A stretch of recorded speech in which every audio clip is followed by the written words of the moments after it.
নিশ্চয়কৈ ৰাজদীপ যে গোটেই বিষয়টোক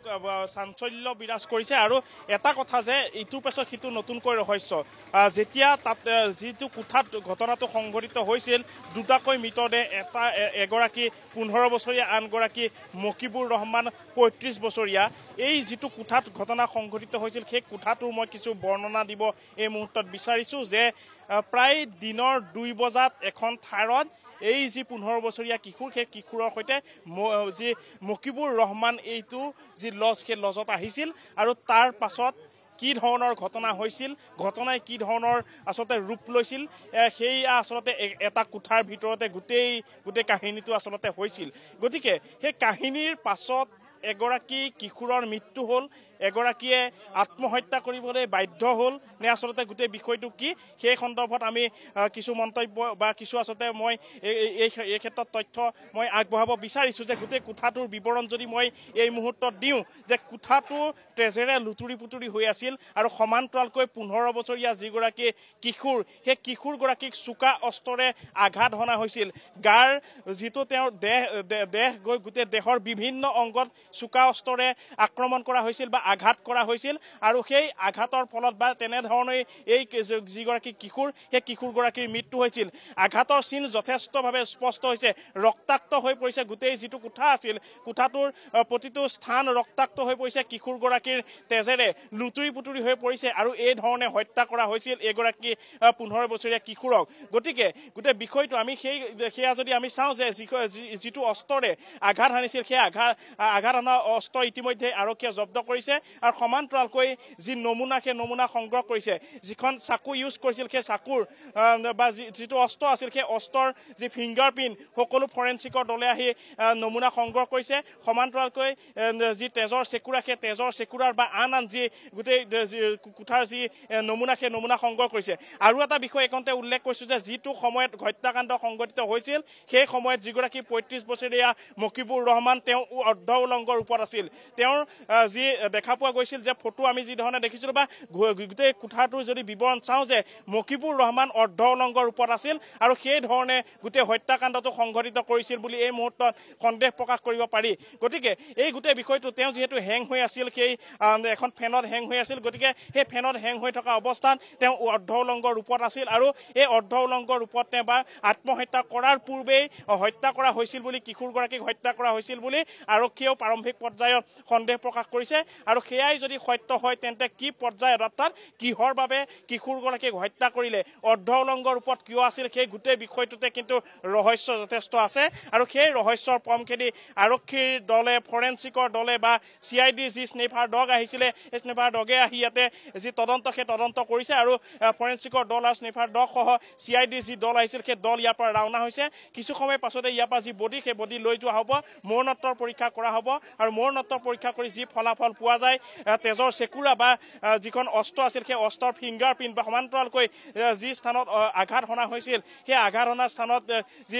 ফৰেনচিকৰ দলে কৰা পৰীক্ষাৰ ফলত যি ফলাফল আহিব সেই ফলাফলতেই স্পষ্ট হৈ পৰিব যে এয়া হত্যাকাণ্ড কিদৰে সংঘটিত কৰিছিল এই হত্যাকাণ্ড কিয় সংঘটিত কৰিছিল কি সম্পৰ্ক আছিল 15 বছৰীয়া কিশোৰগৰাকীৰ সৈতে 35 বছৰীয়া মকিবুৰ ৰহমানৰ কিহৰ বাবে বা কি প্ৰলোভনেৰে তেওঁক লৈ আহিছিল নেকি কিশোৰগৰাকী যিহেতু দীৰ্ঘদিনীয়া এটা সম্পৰ্ক আছিল ঘৰৰ মানুহে অৰ্থাৎ কিশোৰগৰাকীৰ পিতৃ মাতৃয়েও গোটেই তেওঁলোকৰ সম্পৰ্কৰ বিষয়ে জানিছিল তেওঁক দাদা হিচাপে তেওঁ গণ্য কৰিছিল বা মানিছিল আৰু এইগৰাকী দাদাৰ লগত আহি বা যিখন বাহন নতুনকৈ ক্ৰয় কৰা বুলি প্ৰলোভন দিয়া হৈছিল সেই বাহনখনত তেওঁক ফুৰাই নিয়াৰ কথা উল্লেখ কৰিছিল আৰু তাৰ পাছতে এই যি স্থান আছে এই স্থানত GPSৰ লোকেশ্যন ট্ৰেক কৰি আৰক্ষীয়ে লাভ কৰিছিল এই স্থানৰ লোকেশ্যন আৰু তাৰ পাছতে এই স্থানতে বা এইটো যি কোঠা আছে যে 2 নম্বৰ যিটো কোঠা আছে সেই কোঠাতে এই গোটেই ঘটনাটো সংঘটিত হৈছিল তেজেৰে লুতুৰি পুতুৰি অৱস্থাত আৰক্ষীয়ে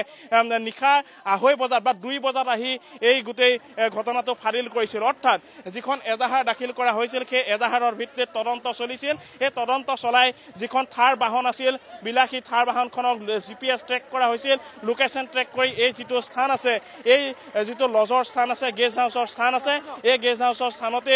তেওঁলোকে লোকেশ্যন পাইছিল আৰু এই লোকেশ্যনত আহি আৰক্ষীৰ দলে যেতিয়া ইয়াতে পৰীক্ষা নিৰীক্ষা কৰিছিল বা দৰ্জা যেতিয়া খুলিছিল সেই দৰ্জা খোলাৰ পাছতে গোটেই বিষয়টো ফাদিল হৈছিল যে কি ধৰণে আচলতে কি ধৰণে তেজে লুতুৰি পুতুৰি অৱস্থাত পোৱা গৈছিল গোটেই বিষয়টো কি মাৰিলে তাক মাৰি পেলাই সিও আলয় আছে ফেনত সেইটোৱে আৰু বুকুত মাৰিছে ইয়াতে মাৰিছে 5 জাগা মানত মাৰিছে 5 জাগা চুৰিখন মই গম নাপালো মোক ভিতৰত সোমাব দিয়া নিশ্চয়কৈ এইখন যিখন থাৰ বাহন আছিলে এই থাৰ বাহনখন এই মুহূৰ্তত আৰক্ষীয়ে লৈ আহিছে যে এইখন থাৰতে এগৰাকী কিশোৰক লৈ আহিছিল মকিবুৰ ৰহমানে আৰক্ষীৰ দলে এই গাড়ীখন জব্দ কৰিছে জব্দ কৰি লৈ গৈছে আৰু এইখন বাহনতে তেওঁক লৈ আহিছিল যে এই বাহনখন তেওঁ ক্ৰয় কৰা বুলি কৈছিল 12 লাখত আৰু 12 লাখ টকাত ক্ৰয় কৰা বাহনখনত তেওঁক উঠাই ফুৰাবলৈ নিয়াৰ কথা কৈছিল আৰু তাৰ পাছত এইটো যিটো লজ আছে বা যিটো গেষ্ট হাউচ সেই গেষ্ট হাউচৰ এইটো কোঠা মই যদি উল্লেখ কৰোঁ যে যিটো কোঠা আছিল এই কোঠাটোতেই তেওঁলোকে এই যিটো কোঠা আছিল এই কোঠাৰ 6 নম্বৰ যিটো কোঠা আছিল সেই কোঠাৰ যিটো ৰুম তেওঁ বুক কৰিছিল আৰু বুক কৰা তেওঁ পাৰপাছ এইটো দিছিল যে চিকিৎসাৰ কামত তেওঁ এই গেষ্ট হাউচৰ কোঠা বুক কৰিছে তেওঁ কিছু অসুস্থতাৰ বাবে এই কোঠাত থাকি তেওঁ চিকিৎসা কৰিব আৰু সেই কথা উল্লেখ কৰি এই কোঠাটো বুক কৰিছিল আৰু বুক কৰাৰ পাছতে এই গোটেই কোঠাতে গোটেই ঘটনাটো আচলতে সংঘটিত হৈছিল আৰু গোটেই ঘটনাটো যদি আমি কথা কওঁ যে বিয়লি 2:30 বজা বা 2 বজাৰ পৰা নিশা 2 বজাৰ ভিতৰত গোটেই ঘটনাটো সংঘটিত হৈছিল যি সময়ত আৰক্ষী নিশা 2 বজাত আহি উপস্থিত হৈছিল সেই সময়ত যদি আমি চাওঁ যে সেই সময়ত ইয়াতে এই গোটেই তেজে লুতুৰি হৈ থকা অৱস্থা মই মোক বেছি প্ৰশ্ন নকৰিব যিখিনি মই ক'ব লাগে মই স্পষ্টভাৱে কৈছোঁ গেষ্টজন আহিছিলে যিজন ৰহমান বুলি কিনে আহিছিলে সেইজনে 5 তাৰিখে বুকিং কৰিছিলে বুকিং কৰি কিনে আমাৰ তাত ৰাতি 9টা বজাত আহিছে তেখেত ছিংগল ৰুমৰ কাৰণে বুকিং কৰিছিলে আমাৰ তাত ছিংগল 1399 হয় প্ৰাইচ হয় 5 তাৰিখে আহি কিনে তেওঁ বুকিং কৰিছে 5 তাৰিখে ৰাতি 9টা মানত আহিছে তেওঁ আহি কিনে গাড়ীত হৈছে গাড়ীত হৈ কিনে তেওঁ ৰুমত সোমাইছে খোৱা লোৱা বাহিৰত কৰি আহিছে তাৰপিছত 6 তাৰিখে তেখেত হস্পিটেল যোৱা কথা হস্পিটেল যাব ৰাতিপুৱা মোক কৈছে মই হস্পিটেল যাম এতিয়া মোৰ বেক পেইনৰ কাৰণে মোৰ এই চেকিনৰ টাইমতে কৈছিলে দেই বোলে মই 6 তাৰিখে হস্পিটেল যাব লাগে বেক পেইন আছে গতিকে মোৰ ড্ৰাইভাৰৰ কাৰণে লগ এজন মই মাতিম সেই লগ এজন আহিব লগজন আহি কিনে মোক হস্পিটেল লৈ যাব আৰু তাক মই হস্পিটেলৰ পৰা আহি কিনে ৰুমত ড্ৰপ কৰি মই আকৌ মোৰ গেষ্ট হাউচলৈ আহিম মই 6 তাৰিখে ৰাতি থাকিম আৰু 7 তাৰিখে মই ওলাই যাম সেইখিনি ডিছকাছৰ হিচাপত মই তেখেতক একচেপ্ট কৰিছিলোঁ কিন্তু কাৰণ আমাৰ ইয়াত মানে গেষ্ট আনিব পৰা ৰুল নাই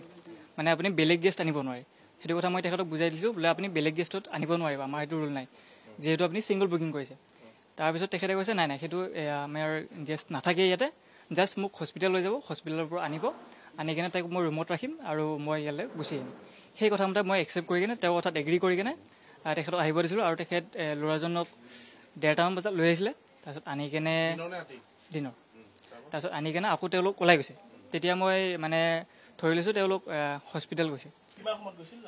1:30 বজাত গৈছিলে চাগে মানে ল'ৰাজনক লৈ আহি কিনে বেছি টাইম থকা নাই অকণমান সময় বহিছে তাৰপিছত লৈ গৈছে ল'ৰাজনে গাড়ী চলাই কিনে লৈ গৈছে যেনেকৈ তেওঁ কৈছিলে আৰু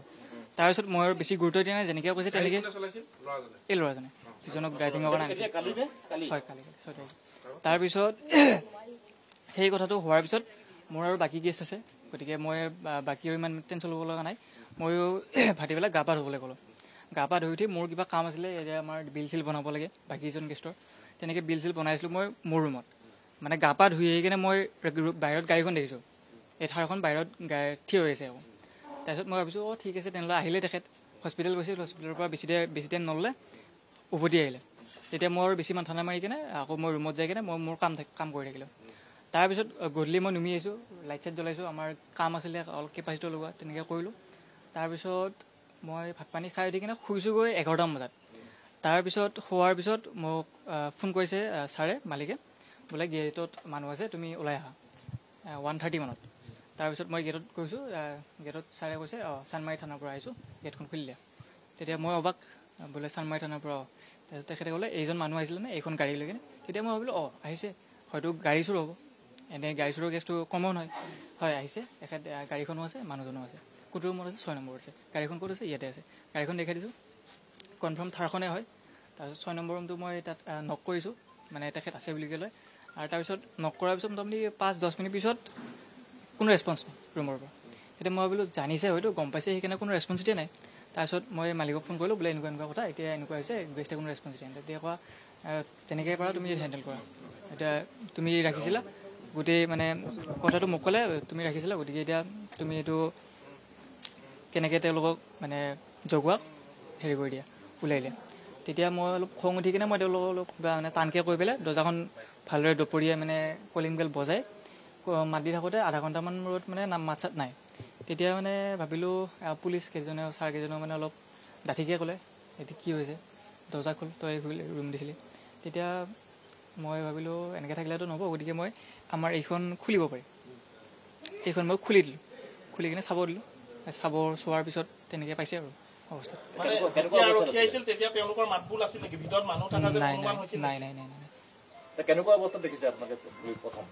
মইতো চাবই পোৱা নাই মোক ৰাতি চাবই দিয়া নাই পুলিচে চাইছে মই জাষ্ট ক্লাছৰুম খুলিছোঁ তেওঁলোকে টৰ্চ মাৰি কিনে চাইছে তেতিয়া নাই মানে আবেলি এতিয়া সেইটো মই এতিয়া পূৰা একজেক্ট টাইমটো ক'ব নোৱাৰিম কাৰণ মোৰ কালি চিলিণ্ডাৰহে গৈছিলে চিলিণ্ডাৰ আমি ড্ৰাইভাৰ আৰু মই তেওঁলোক যেতিয়া ওলাই গৈছিলে দেই তেওঁলোক যেতিয়া হস্পিটেল ওলাই গৈছিলে আমি চিলিণ্ডাৰ লৈ আহি কিনে চিলিণ্ডাৰ ফিটিং কৰি মই গা পা ধুব গৈছোঁ তাৰপিছত তেতিয়া কেতিয়া আহিলে আৰু মই খেয়াল নকৰিলোঁ আৰু এই মুহূৰ্তত ডিচিপি গৰাকী আহি উপস্থিত হৈছে আৰু ডিচিপিৰ পোনে পোনে আমি প্ৰতিক্ৰিয়া ল'ব চেষ্টা কৰিম যে গোটেই বিষয়টোৰ ক্ষেত্ৰত কি ধৰণৰ হৈছিল বা বিষয়টোক লৈ কি ধৰণৰ প্ৰতিক্ৰিয়া প্ৰকাশ কৰিব যে শেহতীয়া যিখিনি আপডেট সেই আপডেটক লৈ আমি কথা পাতিব চেষ্টা কৰিম যে গোটেই বিষয়টোক লৈ তদন্ত অব্যাহত ৰাখিছে গতিকে প্ৰাৰম্ভিক পৰ্যায় বা ফৰেনচিকৰ দলো আহি উপস্থিত গোটেইখিনি কি পাইছে